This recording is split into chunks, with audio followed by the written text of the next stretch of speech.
Olá a todos, a gente começa agora o nosso quadro Diálogo do podcast FCE no ar. O nosso tema da semana é sobre a questão da fake news e as desinformações que são provocadas, né, ou a desinformação que é provocada por esse fenômeno. Para debater esse tema com a gente recebe nessa edição do nosso podcast o professor Edgar Patrício, né, professor do programa de pós-graduação em comunicação da Universidade Federal do Ceará, e também doutor em educação pela UFC, e também o jornalista Rafael Oliveira, que é mestrando da Rede Profissional de Educação Profissional Tecnológica, né, e também jornalista do IFCE. Então, inicialmente, Edgar, Rafael, obrigado por ter atendido nosso convite, por estarem conversando com a gente. É um prazer é nosso, por estar aqui batendo esse papo sobre esse tema tão interessante. É isso, Ícaro, Rafael e os ouvintes aí. Estamos aqui para contribuir nessa discussão e para o diálogo em torno dessa temática. Muito bem. Edgar, Rafael, inicialmente eu queria que vocês começassem explicando, né? A gente tem uma audiência muito diversa, então tem profissionais que têm já familiaridade com esse tema, mas tem sempre alguém que não consegue entender muito bem o que poderia ser, o que é que a gente pode chamar de fake news. Como é que a gente poderia classificar e explicar para os nossos ouvintes o que são as fake news e por que esse tema é um problema hoje em dia? A primeira coisa que eu estava pensando, e aí como jornalista, né, a gente se ater também aos fatos que estão ocorrendo. Então, a primeira coisa que me passou aqui, né, para discutir é exatamente o porquê de toda essa discussão sobre o PL, né, o projeto de lei 2036, né, que está em tramitação agora na Câmara, né, sobre a temática de fake news. E aí eu fiquei me perguntando, né, por que o projeto para as fake news, né? Por que um projeto de lei, né, oriundo do Congresso, oriundo do Senado, que está passando pela Câmara, para discutir especificamente fake news? E aí a gente vai pensar em relação ao conceito, inicialmente, que pode ser um conceito não muito preciso, né? Porque, a princípio, né, quando o jornalismo trabalha com notícia, o princípio da verdade, né, em relação à realidade, deve estar incorporado à sua produção. Então, a princípio, não se imaginaria uma notícia falsa, se a gente toma a notícia como formato de produção textual específica do jornalismo, tá? Porque o jornalismo trabalha com a dimensão da verdade. Então, a princípio, seria um conceito impreciso, né? Porque relaciona notícia à inveracidade, que é contrário aos princípios do jornalismo. Mas por que isso tomou, né, tanto espaço? Exatamente porque, com a intensificação da tecnologia, né, na produção do jornalismo, os públicos, os usuários, as audiências puderam cruzar versões diferenciadas sobre aquele fato. E daí surge que esses usuários, essas audiências, passaram a dominar, de uma certa maneira, né, a estrutura da produção do formato jornalístico notícia, né?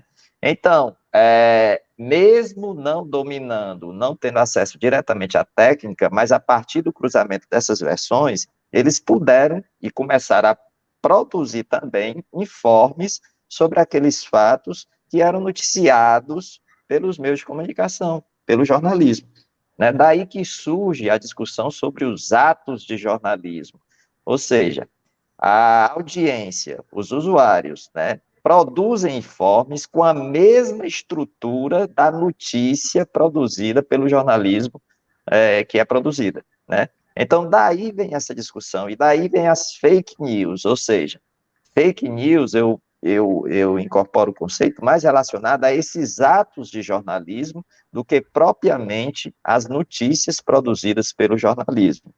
Só para a gente começar a discutir isso.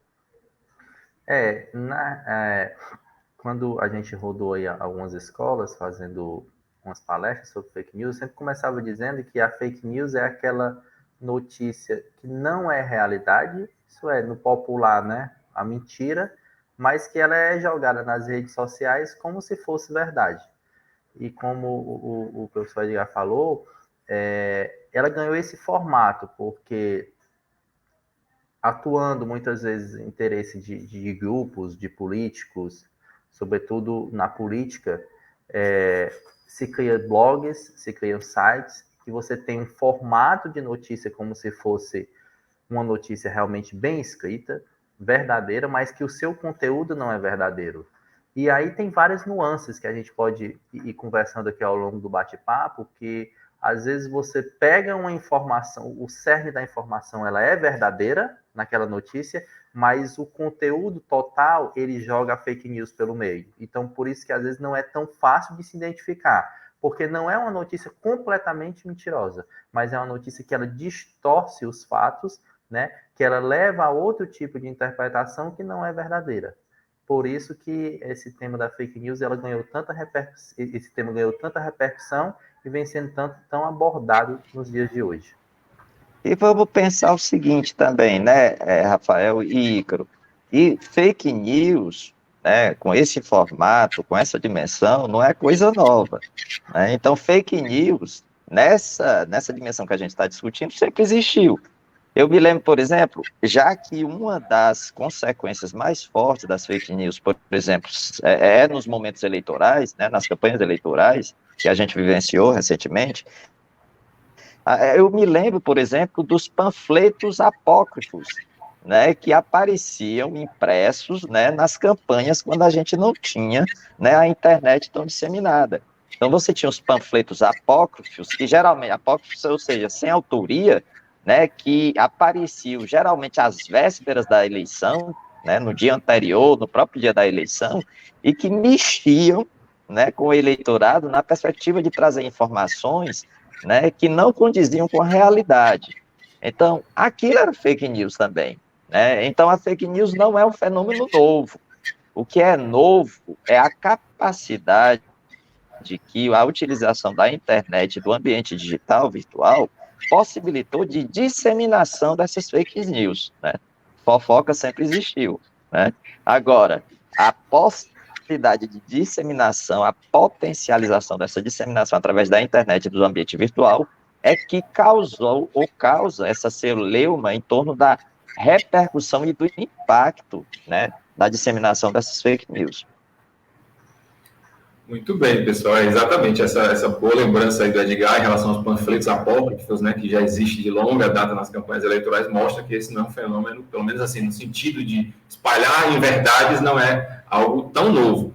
Mas para a gente pensar, por exemplo, em um marco recente, ou não tão recente, mas enfim, da última década, relativo a esse fenômeno das fake news, eu lembro que isso começou a ser muito discutido no mundo inteiro a partir da primeira eleição do Donald Trump lá nos Estados Unidos, em 2016, né, na disputa com a Hillary Clinton, e aí houve toda aquela celeuma em relação ao espalhamento de verdade sobre ela, e isso passou a ser um tema mundial. Aqui no Brasil, por exemplo, a eleição presidencial de 2018, né, que acabou por eleger o ex-presidente Jair Bolsonaro também, né, teve todo esse contexto relativo a, né, espalhamento de fake news. Em relação ao impacto dessas fake news nesse contexto atual, né, associado à internet e à tecnologia, qual é o impacto disso para a democracia, na opinião de vocês? Ícaro, eu acredito que é um impacto muito negativo, né? Por exemplo, como você lembrou bem, o Edgar também falou, essa questão dos panfletos apócrifos, em campanhas do interior, principalmente aqui no Nordeste, isso sempre foi muito comum, né? A famosa fofoca. Se espalhava um boato ali, geralmente sobre a vida pessoal do candidato, né? Alguma coisa que desabone a honra, coisa do tipo, e isso gerava um burburinho na cidade e afetava diretamente no resultado das candidaturas. Isso era feito de maneira até muito organizada, entendeu? Você pega ali alguns líderes de opinião, joga aquele boato, isso antes dessa massificação das redes sociais, né? Na década de 90, isso foi muito comum, né? Depois da redemocratização. Então, afetava diretamente no resultado das eleições. E você falou muito bem desse marco aí da eleição lá nos Estados Unidos, do Donald Trump, que foi quando, digamos que despertou para o mundo a potencialidade que as redes sociais podem dar, e nesse sentido das fake news, quando ficou muito claro, né, depois do resultado das eleições, que houve todo um estudo de atingir público-alvo, a campanha foi feita de maneira segmentada, né, para um determinado público ser atingido com uma determinada informação, determinado público com outro tipo de informação, e não a informação que é verdadeira, mas a informação que aquele público quer usar, quer digerir, digamos. Tem um dado muito interessante da fake news que mostra o seguinte, que muitas vezes, por exemplo, o WhatsApp, ele é a maior fonte de disseminação das fake news, né, sobretudo os grupos de família, né? Porque você tende a acreditar na pessoa que é da sua confiança, digamos. Se você recebe uma informação ali de uma pessoa que nem é do seu contato do WhatsApp, digamos, você fica mais desconfiado. Mas se você recebe ali de um tio, de um primo, você tende a acreditar, né, que aquilo é verdade, que a pessoa, por você conhecer, checou aquela informação, e nem sempre isso acontece.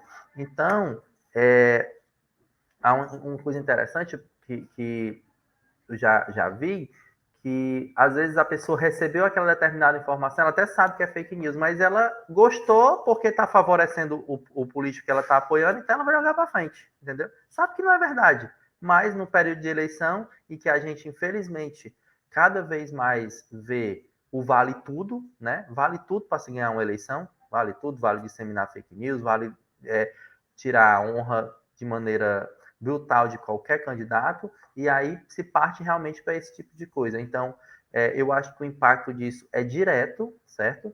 E muito negativo, podendo interferir diretamente no resultado das eleições, como já interferiu, e aí afetar muitas vezes até na escolha dos candidatos por parte do eleitor. Em relação a essa dimensão que o Icaro coloca, né, da relação democracia, fake news, eu sempre, como eu nasci no ambiente analógico, né, e convivo hoje com o ambiente analógico e digital, né, com o ambiente virtual também, isso, de uma certa maneira, às vezes, né, agrega outros elementos de discussão, né, que não aquela pessoa, né, que nasceu e vive e se criou no ambiente estritamente digital, né, porque sempre eu fico tentando relacionar algumas coisas, né, que podem se mostrar, né, semelhantes apenas com o efeito de potencialização maior. Eu fico me lembrando, e aí eu queria colocar a discussão sobre a relação interesses políticos, interesses econômicos, comunicação e democracia, né? Se a gente pensar, por exemplo, na estruturação, né, do ambiente comunicacional, a gente vai ver que ele está perpassado por interesses econômicos e políticos também. Isso já se discutia quando o ambiente era eminentemente analógico. Então, se a gente pensar, por exemplo, na manipulação que foi feita do debate entre o Lula e o Collor em 1989, a gente poderia considerar isso uma fake news?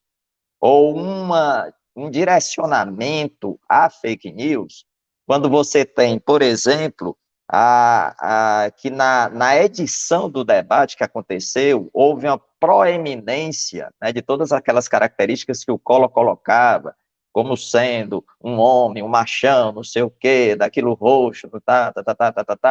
Então, houve um direcionamento na edição do debate, né, que orientou, né, para um ganho, né, argumentativo do Collor. A gente poderia colocar isso como fake news? Eu acho que sim. Então, naquele momento já existia, né, porque existia esse atravessamento entre interesses políticos, interesses econômicos e a produção da comunicação e a produção do jornalismo. A mesma coisa se verifica hoje. Só que, novamente o detalhe, né? A ampliação da possibilidade da disseminação da informação através do ambiente digital, do ambiente virtual, possibilitou que esses interesses, às vezes, ficassem mais, digamos assim, explícitos, principalmente quando você incorpora na atuação dos provedores, né, de informação, das big techs, das plataformas digitais, você incorpora a dimensão da monetização. E aí, né, a natureza das fake news vai ao encontro, né, desse ambiente de monetização. Por quê? Porque a gente sabe, e as pesquisas têm mostrado isso, né, que o engajamento, a participação da audiência aumenta na mesma proporção que aumenta o conflito das informações. E, ao mesmo tempo, esse engajamento e a disseminação se amplia se as informações também forem de caráter negativo. Então, há um cruzamento aí de vários fatores, né, que pode implicar nesse atravessamento entre fake news e democracia, partindo desses interesses políticos e desses interesses econômicos que perpassam antes os meios analógicos de comunicação social e agora também, né, os provedores, as plataformas digitais. Gente, está aproveitando até essas questões que vocês já começaram a colocar, vocês já anteciparam meio que duas questões que eu queria colocar no nosso debate, na nossa conversa, que é exatamente a primeira, o papel das Big Techs nesse processo de difusão das fake news, né? E aí a gente percebe, né, que dentro dessas grandes empresas de tecnologia que hoje trabalham com essa dimensão da publicidade, da monetização, e que são, até como vocês já falaram, né, fundamentais nessa questão do espalhamento de desinformação, e aí a gente fala, por exemplo, da Google, que é proprietária do YouTube, você tem a Meta, que é proprietária do Facebook, do WhatsApp e do Instagram, né, o próprio Twitter, que a gente vê aí com essa aquisição do Elon Musk. As Big Techs, esses sites, né, essas redes sociais acabam sendo muito utilizadas para o espalhamento das fake news, né? Não só redes sociais, como aplicativos de comunicação instantânea, que é o caso do WhatsApp, do Telegram, né? Em contraponto a isso, o Tribunal Superior Eleitoral, na última eleição presidencial aqui no Brasil, em 2022, tentou fazer todo um esforço, né? A gente viu o Alexandre de Moraes, que era o presidente, para tentar combater as fake news, para tentar agir rapidamente, né? Mandando tirar notícias do ar, ameaçando com multas, fazendo reuniões com representantes dessas Big Techs, para tentar atenuar esse fenômeno. Mas dava a impressão que sempre a Justiça Eleitoral estava um passo atrás, né? Porque sempre você age para tentar meio que reduzir danos. Então, eu queria que vocês falassem um pouco sobre o papel das Big Techs nesse sentido e por que dá essa impressão de a Justiça Eleitoral estar sempre um passo atrás na tentativa de combater esse espalhamento de desinformação nessas plataformas. Ícaro, a difusão da fake news é muito rápida, né? Você pega aqui, por exemplo, numa rede como um WhatsApp, você manda aqui uma notícia, aí manda para várias pessoas ao mesmo tempo, manda para vários grupos, né? E aquilo vai disseminando. Então, até que seja diagnosticado que é uma fake news, por exemplo, seja retirado no ar, por mais que a Justiça Eleitoral tente agir rápido nesse sentido, e as próprias Big Techs, aquela notícia já chegou em muita gente, né? Milhares ou até milhões de pessoas, né? Então, e a gente viu aí em campanhas passadas, por exemplo, levando para o campo político, que existia realmente uma rede orquestrada, muitas vezes, de fazer essas informações chegarem rápido, né?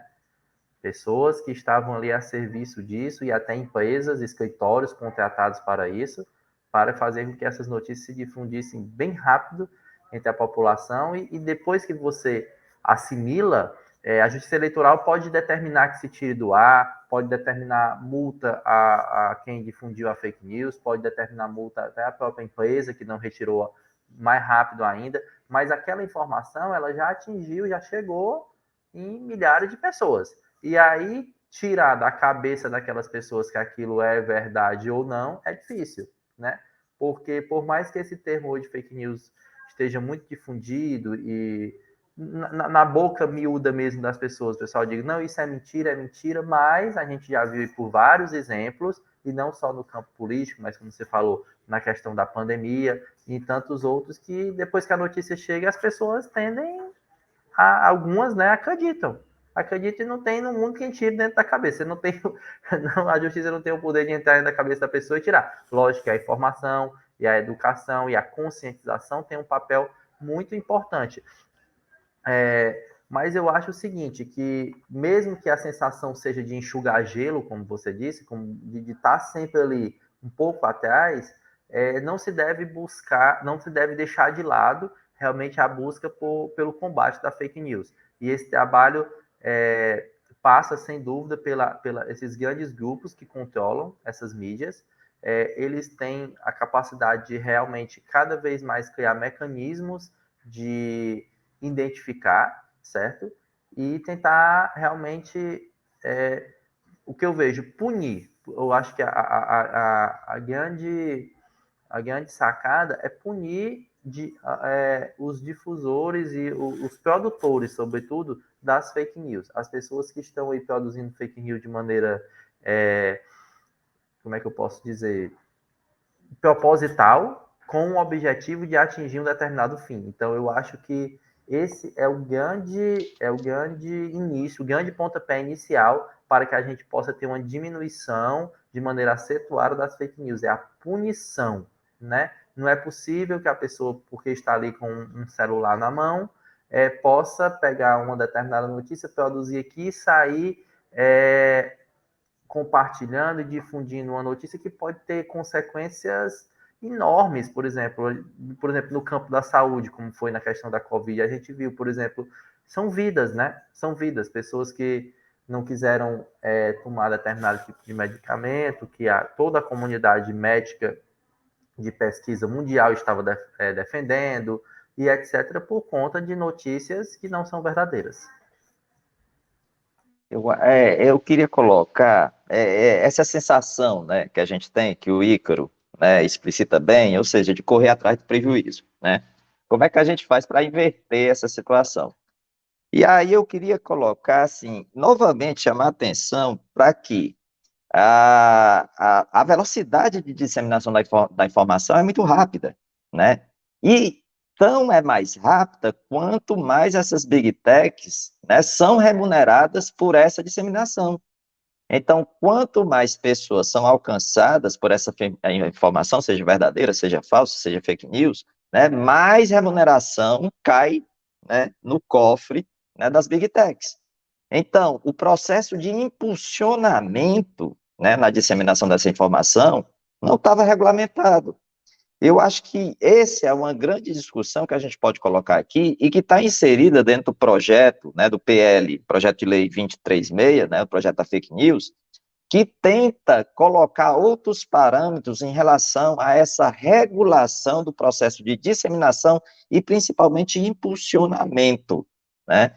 Então, eu acho que um grande conceito que o PL, né, 236 traz, o projeto de lei das fake news, e que está sendo discutido em outros países, e que já foi implementado em outros países, é o conceito do dever de cuidado, né, o dever de cuidado. Então, o que é que seria isso?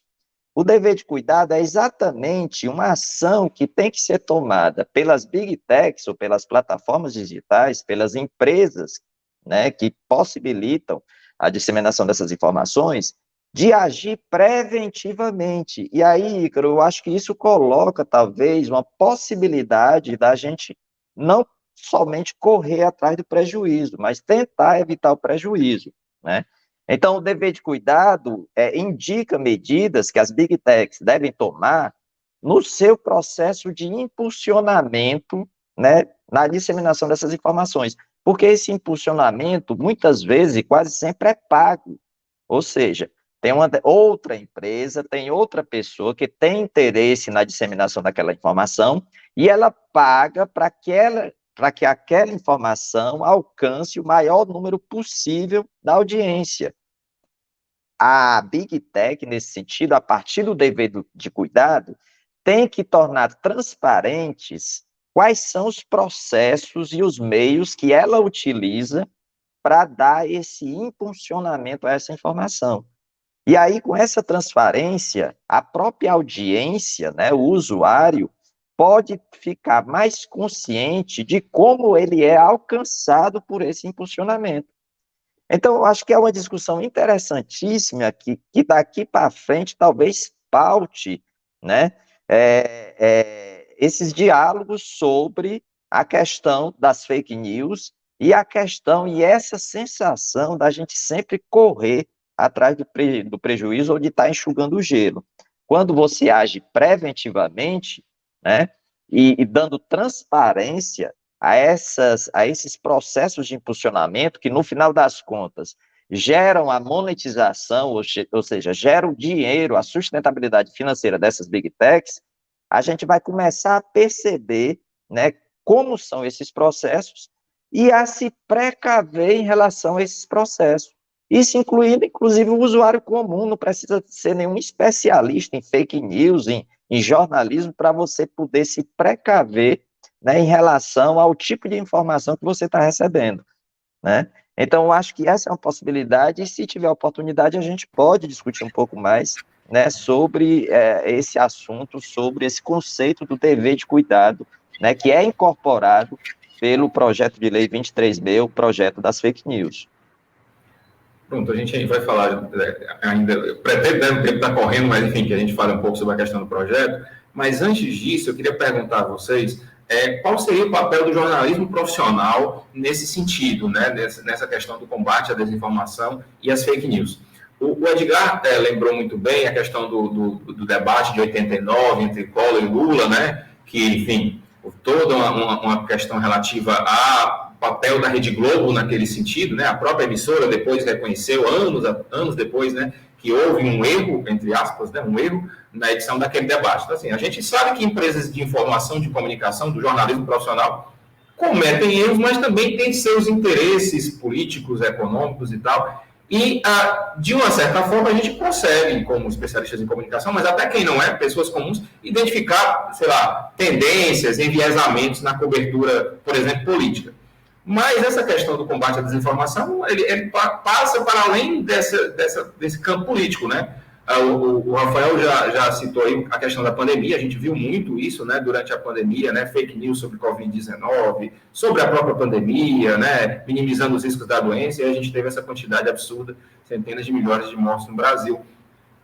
Em episódios de segurança pública, a gente está vendo agora, né, nesse caso dos ataques, né, nas escolas, que já houve, por exemplo, nesse mês de abril, 2 dias em que se espalhou no Brasil inteiro, que era um dia marcado para acontecer ataques nas escolas e tal. Então, assim, um espalhamento de informações falsas, não só no campo político, mas também saúde e segurança pública. Já houve episódios disso no passado, assim como a gente lembrou de episódios no campo político. No campo da segurança pública, a gente vai lembrar da greve da segurança pública em 2012, em Fortaleza, né? Uma série também de informações falsas que foram espalhadas naquele momento. Ou, se a gente for mais atrás, como o Edgar lembrou dos panfletos apócrifos, a gente pode lembrar de lendas urbanas, né? A Hilux Preta em Fortaleza e outros episódios assim. Mas, passando todas essas áreas, né? Política, saúde, segurança pública, qual seria o papel do jornalismo profissional nesse contexto? Eu posso começar dessa vez para dar um refresco aí para o Rafael também, né? Para o Rafael ir pensando também. Eu acho, Ícaro, Rafael, ouvintes, que uma das primeiras coisas que o jornalismo... E aí, essa questão... Depois a gente pode discutir essa questão do jornalismo profissional, né? Mas uma das coisas que a gente poderia discutir em termos de produção jornalística é exatamente o jornalismo reconhecer seus erros também, fazer uma autocrítica em relação a como ele se inseriu, né, nesse ambiente digital, nesse ambiente virtual, no ecossistema midiático digital, né, e quais foram os erros que ele cometeu ao longo dessa inserção. Então, eu queria dar destaque novamente a essa questão dos interesses econômicos, dos interesses políticos que perpassam a atuação de qualquer empresa. Uma empresa, por exemplo, do ramo de tecelagem, faz lobby no Congresso para que determinadas medidas legislativas possam lhe favorecer, em termos, por exemplo, de incentivos fiscais. Da mesma maneira, as empresas jornalísticas também têm interesses econômicos e também têm interesses políticos. A inserção, né, no projeto de lei 23.000, projeto de fake news, que possibilita a remuneração dos conteúdos, também tem interesses econômicos e políticos, né? Nessa perspectiva, quando surge ou quando se incorpora o ecossistema midiático digital, né, o que é que as empresas fazem? As empresas jornalísticas começam a direcionar, inclusive, seus critérios de noticiabilidade para essa nova audiência digital.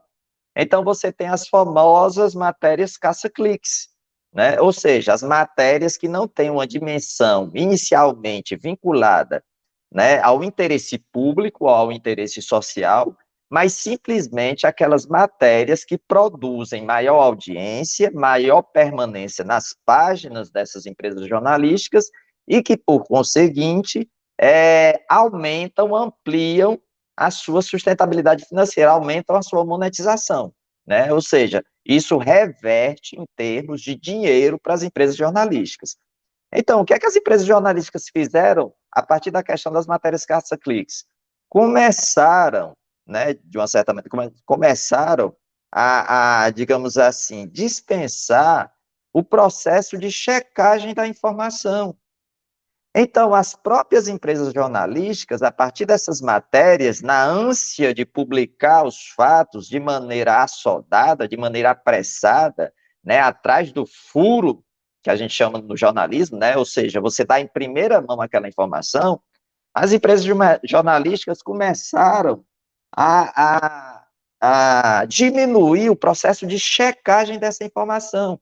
Então, em alguns momentos, as próprias empresas jornalísticas se encarregaram também de disseminação de fake news, por conta, né, de ter esvaziado o processo de checagem da informação atrás do furo jornalístico e em torno de ampliar a monetização das suas informações, né, do seu processo de disseminação de informações. Então, eu acho que o primeiro movimento das empresas jornalísticas, antes de apontar o dedo para as big techs, é elas mesmas fazerem uma autocrítica em relação ao processo de produção da informação que elas estão realizando, que muitas vezes deixam a desejar no processo de checagem da informação e se transforma em processo de disseminação também de fake news.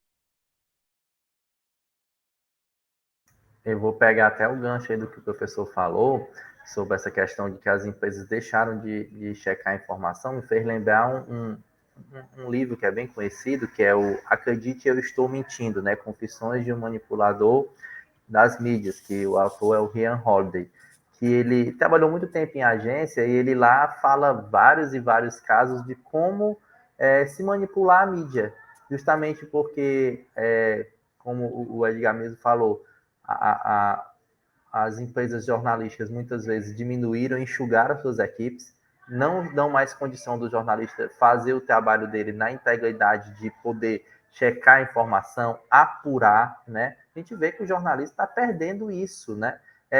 Nessa pressa de chegar, publicar, porque tudo tem que ser muito instantâneo, e o processo de apuração, o processo de escutar todos os lados da notícia, checar a fonte, né? Isso está se perdendo. Então, nesse livro é bem interessante que ele fala justamente como se manipular a mídia, né? E cita vários e vários exemplos, né, de como se manipular a mídia. Então, isso realmente o papel do jornalismo no combate, jornalismo profissional, eu acredito que seria exatamente esse papel de produção de notícias verdadeiras, de checar a notícia, de cada vez mais trabalhar de maneira profissional, de forma a se diminuir o máximo a questão de fake news. Porque, assim, sempre existiu o que a gente chamava no jornalismo a famosa barriga, né? Que quando se existia uma notícia que não dava uma notícia que não era verdadeira por algum descuido, porque o jornalista não checou, ou mesmo checou e pegou alguma fonte de não credibilidade,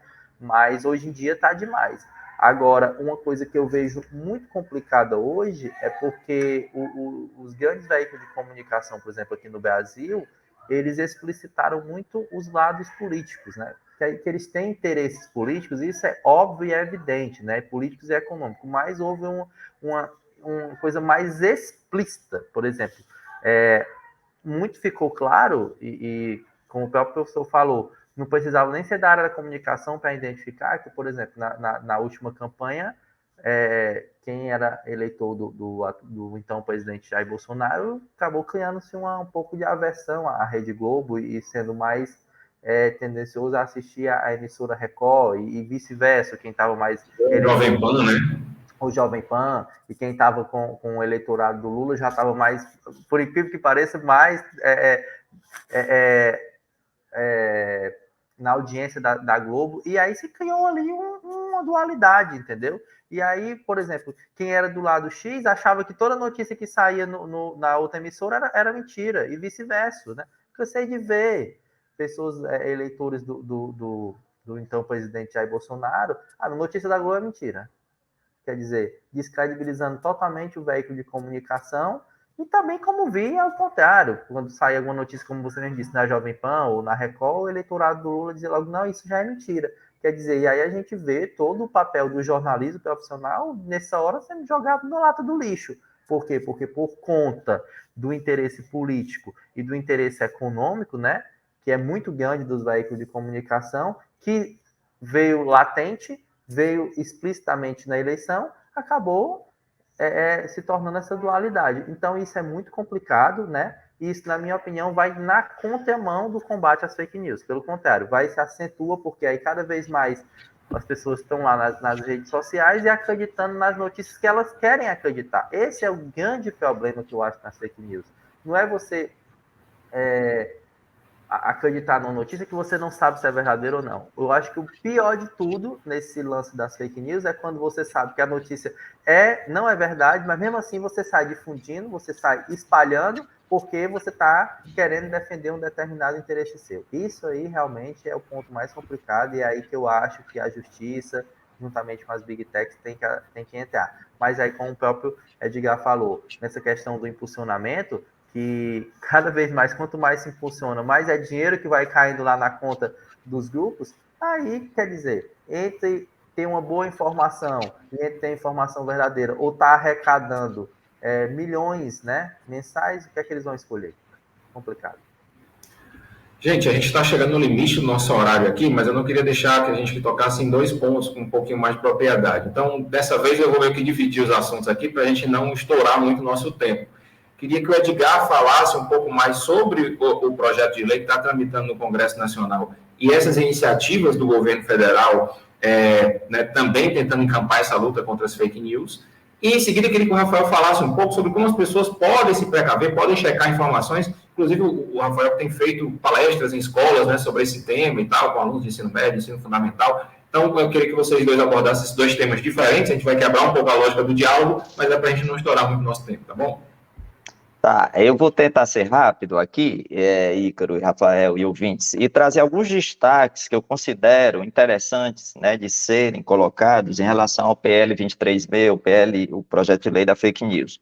Só relembrando, hoje, né, ontem foi votado, eu não sei como é que o Ícaro vai trabalhar isso do ponto de vista factual, mas ontem foi votado o regime de urgência, né, do projeto, não sei quando é que o nosso podcast vai ser veiculado, mas ontem, no dia 25, foi votado o pedido de urgência, né, para votação, foi aprovado, e o PL deve ser analisado durante essa semana e votado na próxima terça-feira, né, no dia 2 de maio.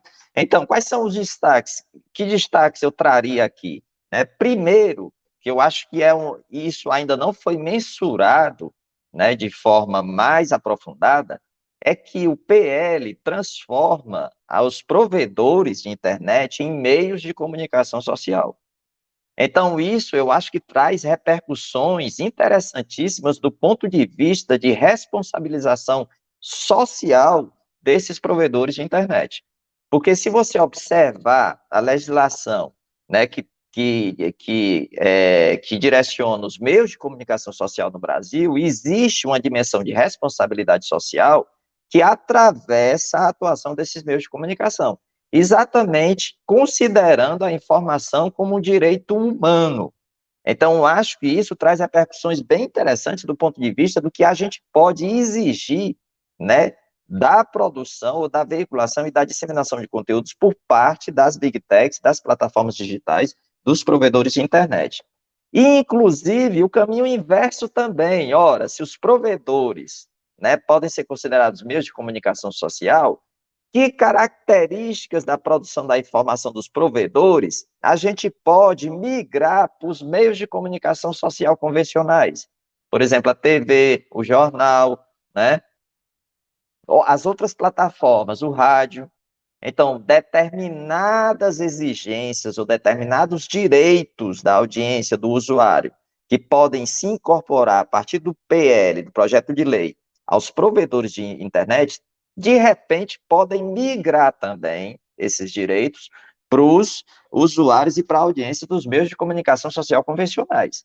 Isso na perspectiva de que o projeto transforma os provedores em meios de comunicação social. Um outro destaque é sobre a questão da legislação publicitária. Então, de uma certa maneira, o PL incorpora, né, a monetização das big techs, dos provedores de internet, às mesmas leis vinculadas à legislação publicitária dos meios convencionais. E isso é interessante também, né, porque aí fica sujeita essa publicidade né, a certos direcionamentos também, e a certos controles, né?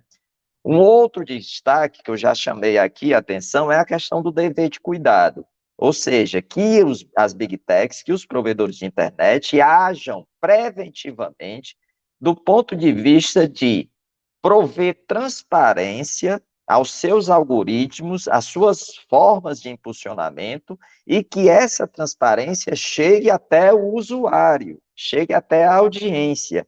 E o próprio usuário, a própria audiência, pode denunciar, né, digamos assim, conteúdos que ele considera nocivos, né, do ponto de vista da informação.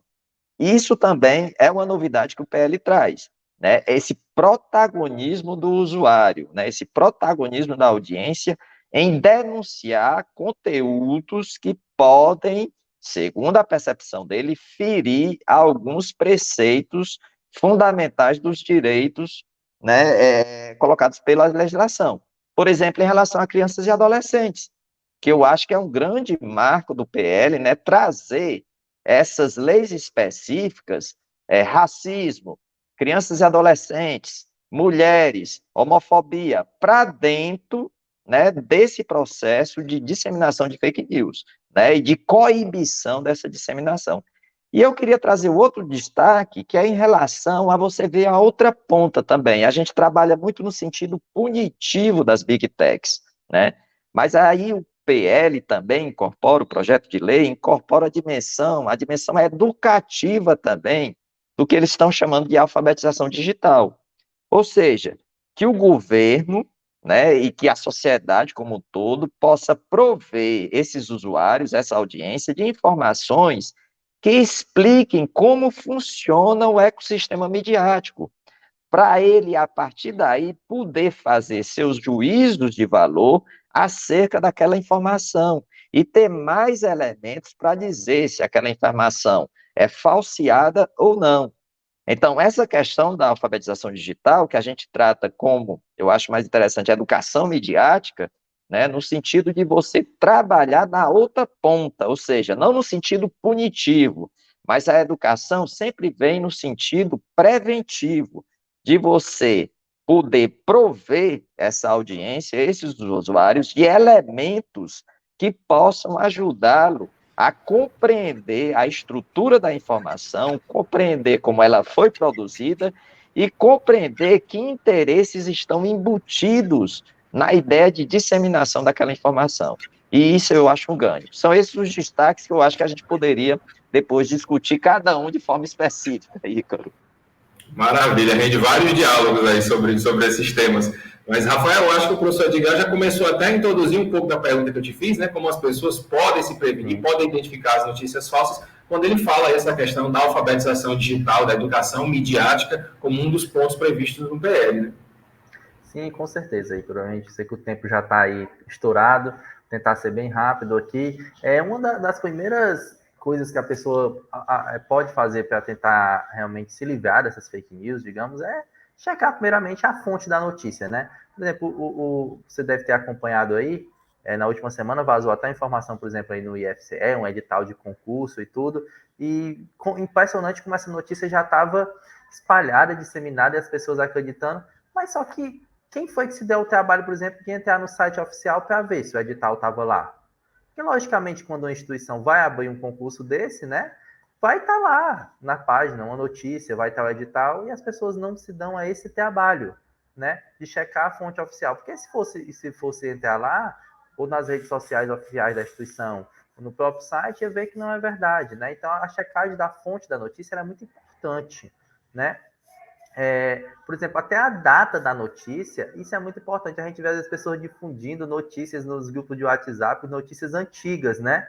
Aí você pega um determinado contexto, vou dar um exemplo. Por exemplo, deu uma grande chuva, né, em Fortaleza. Aí você pega uma notícia lá de 2007, que está alagado não sei aonde, aí joga lá, está alagado lá na José Baixo, está passando nada, ficaram 5 ônibus, não é notícia, é de 2007, quer dizer, a data da notícia é antigo. Então, são coisas óbvias, né?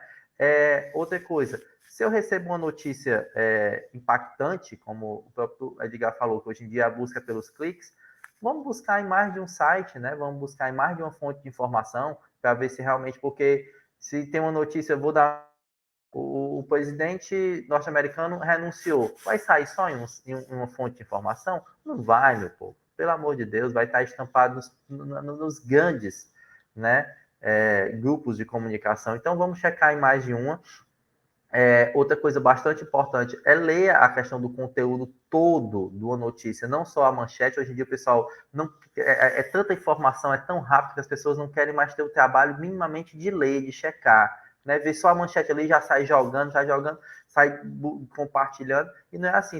Quanto mais você lê, quanto mais você detalhar, mais o olhar crítico você vai ter, né? E mais vai ter a possibilidade de identificar ou não se é uma fake news. E como eu já falei, e enfatizo mais, sempre buscar fontes oficiais. E o conselho final que eu deixo, realmente, para todos os ouvintes do podcast, é o seguinte: na dúvida, nunca compartilhe uma informação. Se você não tenha 100% de certeza de que essa informação ela realmente é verídica, é verdade, se corre algum risco de ser fake news, não compartilhe, por mais de um grupo pequeno. Não, mas eu vou compartilhar aqui só num grupo são eu e meus amigos aqui da época de colégio, são 8 pessoas, só no meu grupinho, mas não compartilhe, porque aquilo que você compartilhou ali com 8, daqui a pouco pode estar com 80 e pode estar com 8.000, porque a difusão da informação ela é muito rápida. Muito bem. Eu queria agradecer demais ao Edgar e ao Rafael por terem aceito o nosso convite, né? O papo se alongou bastante, porque o assunto realmente rende muita conversa. Então, já deixo o convite para que a gente retome numa próxima oportunidade esse tema, né? Vamos até aguardar aí os desdobramentos do PL, como o Edgar falou. Mas, por hora, a gente encerra por aqui. Esse foi o diálogo dessa semana, nosso quadro de entrevistas, de debates do IFCE no ar. Você pode acompanhar o nosso podcast nas plataformas de áudio, né? Spotify, Deezer, Google Podcasts, também na TV IFCE, que está disponível no nosso canal no YouTube, tá bom? Obrigado, Edgar. Obrigado, Rafael. Ouvintes, até semana que vem. Tchau, tchau.